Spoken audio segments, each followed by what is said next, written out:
The swells smash against the ship's hull. The crew have been at sea for weeks and have been getting on each other's nerves, and rightfully so. They have been sent by the British government to follow a long-lost tale about a land in the South Asian Sea. A few more days pass with the rumblings of the wooden ship in protest. Their ship, the Endeavour, is captained by a young man to explore the South Pacific Ocean.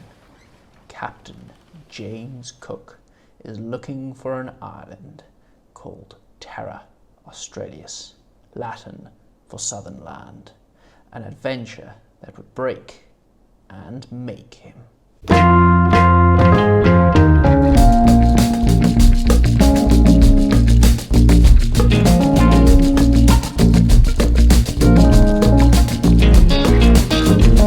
Hello and welcome to the channel. Thank you so much for tuning in. This is part number 3 of a 5-part series all about the British Empire. This time we are going to be talking about the British Down Under in Australia. Please don't forget to like, comment and subscribe. Now, let's go ahead and get into this. Australia is inhabited by a group of people who are hunter-gatherers, and they descend from Southeast Asia. They can trace their history back for at least 65,000 years and are one of the earliest known groups of people on Earth.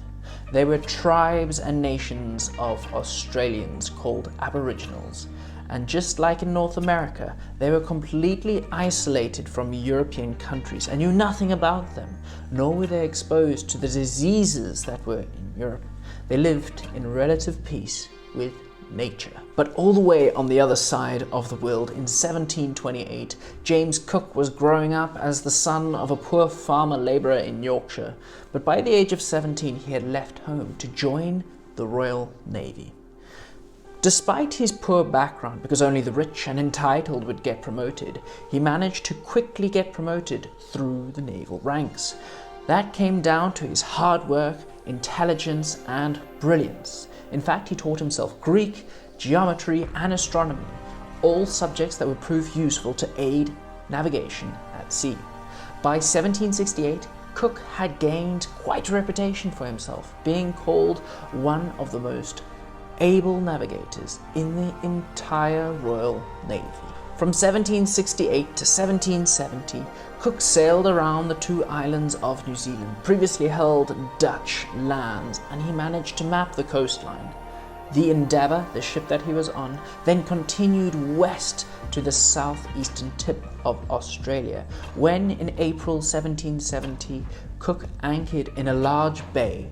One of the crew members was a young botanist called Joseph Banks, and he went ashore to find so many new species of plants. Cook named the new bay Botany Bay. The Endeavour then continued on eastward to the shores of Australia, all while Cook was detailing a map that he was making of the coastline. By the 11th of June 1770, the Endeavour came across the Great Barrier Reef. In fact, they struck it, and the ship began to sink.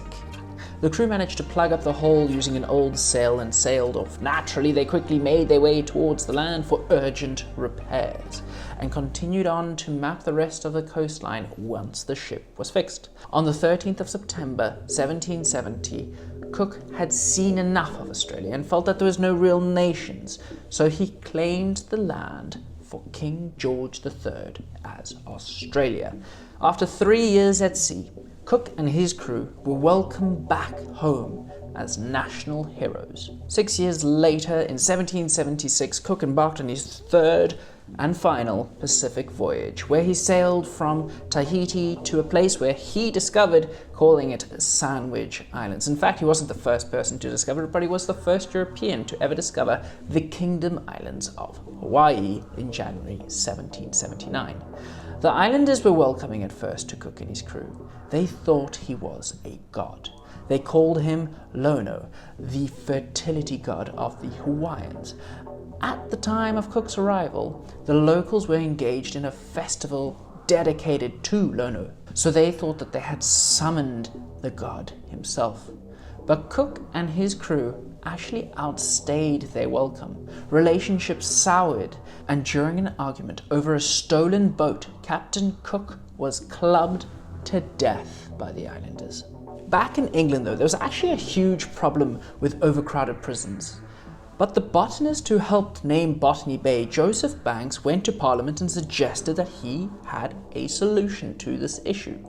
They could use the new claimed land of Australia as a penal colony, a place to send British convicts. So on the 13th of May 1788, the first of the 11 convict ships reached Australia, along with their prison guards. The ships carried 543 male and 189 female convicts, who settled in a cove just north of Botany Bay, named after the government minister who sanctioned the colony, Lord Sydney. For the next 80 years, around 161,000 convicts were deported from Britain to work as prisoners in Australia. In Australia, the convicts kept on rolling in. They were usually sentenced to around 7 years of forced labour, often for minor crimes like stealing chickens or bread. However, when, or better, if the convicts survived their sentence, they had the opportunity to settle there. They were granted free lands to farm, and people were able to start a new life there. In fact, many of them played an important role in the early life of the country. Individuals like Mary Ryby, who was actually convicted at the age of 13 for stealing a horse, were transported as convicts to Australia. After serving her sentence, Mary actually became an extraordinarily successful hotel owner, moneylender, and businesswoman. By 1820, it is said that she accumulated a fortune of £20,000, around $2.5 million in today's money. Over the 19th century, Australia actually transformed from a minor penal colony on the edge of the British Empire into a prosperous outpost of the British Empire.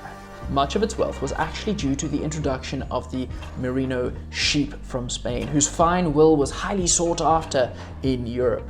What sugar was to Barbados, wool and sheep were to Australia. By 1823, the sheep outranked the people. There were 290,000 of them. I say outranked the people, but that's not really entirely true. Well, it is, but it's not at the same time. You see, before Captain Cook and his crew even got there were people who lived on the island of Australia for at least 65,000 years, one of the oldest nations on Earth. And as the British settlers in Australia prospered, the indigenous people, Aboriginals, suffered terribly. They were nomadic hunter-gatherers, and just like the Native Americans, as soon as the Europeans landed in Australia, the populations were devastated, both by conflicts and disease. As British settlers claimed Aboriginal hunting lands, they either starved or died in long-running conflicts with the colonists.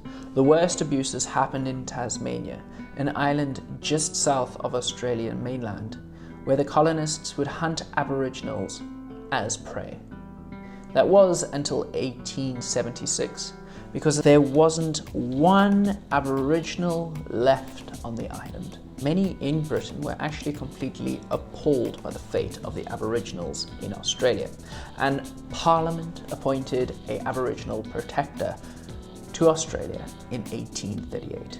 Despite this, it is estimated that between 1788 and 1900, the Aboriginal population decreased by 90%.